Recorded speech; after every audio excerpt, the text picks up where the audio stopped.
r/NoSleep. Posted by u/10minute horror. I worked at a 24-hour gas station, and had some unsettling encounters. I was there for 3 years. The station had an auto shop attached but was rarely needed at night, so I typically just dealt with people coming for gas. Occasionally, I'd be asked to work on a car overnight from the day shift. One time, I found several bags of heroin leaking out from the driver's seat. I was nervous the owners would know I saw it, so I stuffed the bags back in. The station was out on a country road, so the types of customers I generally served were truckers or farmers or the random couple driving home from a date. However, there were the anomalies. The car accidents. The drunk driver that killed a small family in the intersection out front. There was a vicious, blazing inferno coming out of that minivan. The dad made it out, but he was on fire and died in the middle of the road. One time I served gas to someone who was being chased by the police. Of course, I didn't know that at the time. I just thought the driver was in a hurry. I was robbed at gunpoint, twice. It was the same 2 ski masked guys too. They just took turns speaking between the 2 incidents. Then there was the time an old guy drove up, got out of his car, and died of a heart attack 2 steps later. Those incidents were normal. Or at least understandable. Explainable. But there was one night something unexplainable happened. It was shortly after 3 a.m., headlights drove in carrying a 1966 Pontiac Bonneville 2-door coupe. A thin trail of smoke was coming from under the hood. The inside of the windows were all fogged up, so I couldn't really see the interior of the car or the occupants. The car drove past the gas station and right into the auto shop. The lights weren't even on inside the shop, but the headlights lit it up. I went to greet the driver and flipped on the overhead lights of the shop. But they came on weak and dim. The driver's side door opened as I approached and I was immediately hit with a stench of old, damp cloth and dust. A middle-aged man got out uneasily, like his knees were made of twigs. He wore one of those black Quaker hats with dark hair spiking from under it and a graying goatee. The man's face was covered in lines and wrinkles and his eyes sunk back into his head. He looked like he hadn't slept in days. "Check the oil. Check the engine," he choked out and walked past me, fumbling out an old box of matches. The passenger door closed and a middle-aged woman stood there. She had thick, dark hair that looked like it was greased through with gel and matted to her head. An uneven set of bangs cut across her forehead. The woman carried the same, sunken-in eyes as the man. But her face was covered in days-old makeup.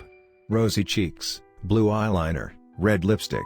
Even through the smearing, you could tell it was applied with heavy exaggeration. Then the woman smiled at me. I wish she hadn't. Her teeth were dirty orange and speckled with black dots. Her gums were dark gray. I noticed she only had the front 6 teeth on her upper and lower jaws. She didn't appear to have any molars. Which I shouldn't know, but she couldn't stop smiling to reveal that. The moment the woman saw me, her lips had stretched into a wide-mouthed grin that curved downward like a catfish. It was a strange and frightening smile. Like it was pulled and stretched over a screaming face. The woman began speaking to me, but she spoke so softly I couldn't hear her. I kept leaning forward, trying to get a better ear. But the closer I got, the further her voice sounded. Then I realized we were inches from each other's faces. Her breath was rancid as she spoke. And I finally heard what she was saying. "Don't go in the car." The woman pulled back and I saw the scream behind the smile in her eyes. She was terrified. Joan. The driver was already outside the auto shop, lighting up a dirty-looking home-rolled cigarette. The woman, Joan, followed him. She looked back, continuing to smile, but her eyes told a story of desperation and horror. They gave me chills and I was happy the 2 were going to wait outside. I watched the strange couple walk down to the edge of the gas station where it made up the corner of a quiet, country intersection. I turned to the car, not really sure what to do. After I couldn't get under the hood, I figured there was a release latch under the steering wheel. I went to the driver's side door and saw the window was down. I leaned in through the window and searched and fumbled until I found the latch. I flicked it open and saw the hood pop up. As I was pulling myself out, a thought struck me: the window was up when the man drove in. It was up when he walked off. How did it get down? Then my eyes caught the rearview mirror. And what was in the back seat? There was a little boy staring at me. He sat calmly in the middle seat with his seatbelt still on. He had a strange, swirling facial scar that reminded me of a boy I went to grade school with named Johnny Watkins. He'd been attacked by a dog when he was little and large portions of his face were horrendously scarred. That's what this boy looked like. And he had something that looked like mud and dirt smeared around his mouth and chin. The same smears were on his hands and wrists. The boy wore old, dirty overalls and a flannel shirt underneath. His eyes were locked on me. They carried an accusatory glare, like he was catching me stealing. I quickly blurted out, "Hey buddy, just checking out the engine, then we'll get you and your parents on their way." The boy stared back, his brow furrowed down at the center, angrily. "They're not my parents," he croaked out. Then he started to make a strange sound. I couldn't tell what it was at first, but then it became clear.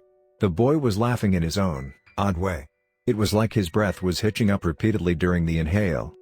I didn't know what to do or say, so I pulled myself out of the window and made my way to the hood. I looked out and saw Joan and the man were still at the corner, smoking and arguing. I popped the hood up and was greeted with a cloud of smoke. I figured it was a motor oil spill or leak at first. Then I stared down at the engine and I had no idea what to make of it. It looked foreign but also homemade. It was all connected and had metal plates fastened around it, protecting parts of the wiring and cables, so it was next to impossible to see what was wrong. I honestly didn't know what the hell I was looking at. But I managed to find what looked like a small handle for a dipstick, and I twisted and pulled it out. It was for the oil. I cleaned it, put it back in and pulled it to inspect. Basically dry. The little oil at the end felt gritty. It needed a change. The car was parked over our lift, so I didn't have to get in to move it. But I couldn't leave the kid in there. He had to get out. Safety precautions and all. I went to the driver's side window, but the window was up again. I tried to open the door, but it was locked. I went over to the passenger side and found it locked too. I peered in through the dirty windows to try to signal to the boy to open the door. But the back seat was empty. The car was empty. He was gone. The only explanation I could come up with was that the back seats of the car pulled down and allowed access to the trunk. So I checked the trunk, but it was also locked. I knocked on it, trying to get the boy's attention if he was inside. But nothing came back. I looked outside but couldn't see Joan or the man. I was confused and nervous, and all I could think to do was explain that our lift wasn't working, so they'd need to get their oil changed at another shop in the next few days. Then I'd send them on their way. A loud clunk made me jump. On the other side of the garage, a loose wrench was on the ground. I walked over to it and picked it up. It had a small, child-sized muddy handprint on it. And suddenly, that odd laugh echoed out from somewhere in the garage. I raised the wrench to swing, but there was nothing to swing at. The loud, metal rattling of the front, retracting door slamming shut made me yell. I went over to inspect the now shut door, but as I did, the retracting metal doors at the back slammed shut as well. At this point I figured the kid was messing with me, so I called out to him, telling him playtime was over and to come on out. Then the power went out. The garage was completely black. Not a single window could be seen. I tried to open the front metal gate, but it wouldn't budge. Like it was welded shut. More metal tools clanged against the ground. One slammed against the metal door, right beside my head. And another. The boy's hitched laughter croaked out from somewhere in the dark of the shop. I couldn't see anything, but knew the layout of the garage inside out and backwards. There was a flashlight on the far end of the wall to my right. There were shelves along the wall and a wide workbench I could follow. I moved along the metal door to the wall and found the edge of the bench. The boy's laughter got louder, echoing through the garage. It stopped sounding human though. It was more hyena-like. And the source of the laughter was getting closer to me. With it, I felt a hot, rotten breath assaulting my nostrils. It followed me along the bench and towards the end of the wall. Through laughing, the boy quietly repeated, "I'm gonna find ya, I'm gonna find ya."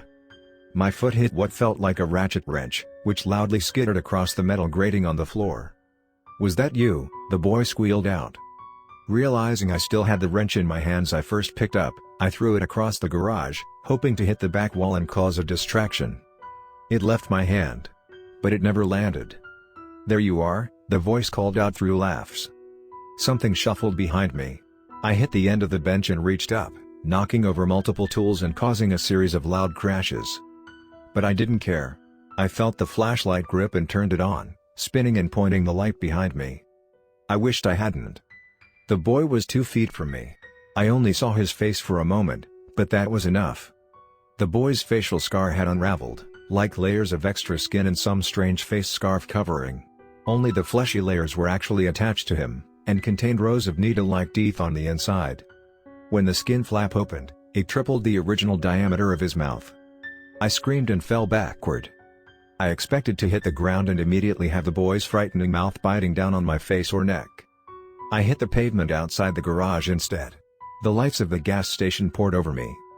I looked back into the garage from my back. The lights were on. The metal door was open. The Bonneville was still and silent. Windows closed and clear. Footsteps approached from behind me. I scrambled up and turned to see Joan, and the man had returned. He flicked his cigarette butt and approached me and mumbled, "How much?" I couldn't speak. My lower jaw moved, but all I could stammer out was, "Don't worry about it." The man shrugged and walked back to the car. I turned and found Joan there, staring up at me. She was whispering something quickly and repeatedly. I leaned in and heard it clearly. "You shoulda listened, you shoulda listened, you shoulda listened." The man called out from the car, snapping Joan back to him. Still smiling, Joan shook her head at me, tears rolling down her cheeks in dark smears. She walked back to the car and got in. The Bonneville started up and drove past me. The windows were no longer blurred by fog, so I could see inside clearly. I saw the man staring straight ahead. Joan, sitting passenger beside him, smiled out at me with worried eyes. Then I saw the back seat. It was empty. The boy was gone. I was so afraid, I locked the garage and the gas station, checked my car, then got in and drove for an hour before stopping. I called my boss and told him I was violently ill and had to lock up early. He was less than impressed, but I didn't care. I couldn't go back there. And I didn't. I gave my 2 weeks and called in sick for each shift. I never went back to the garage and try to avoid gas stations at night now. But it's not just that. Now, whenever I hear someone laugh, I hear the boys laugh. That same odd upward hitch. No matter the person, every giggle or cackle comes out the same. And sometimes it turns into that higher-pitched hyena cackle. It's been happening more and more. It feels like one of those flus that start slow and take their time weakening your immune system before leveling you. Then tonight happened. I came home and there was a small, muddy handprint on the door handle of my apartment. There was one on the inside too.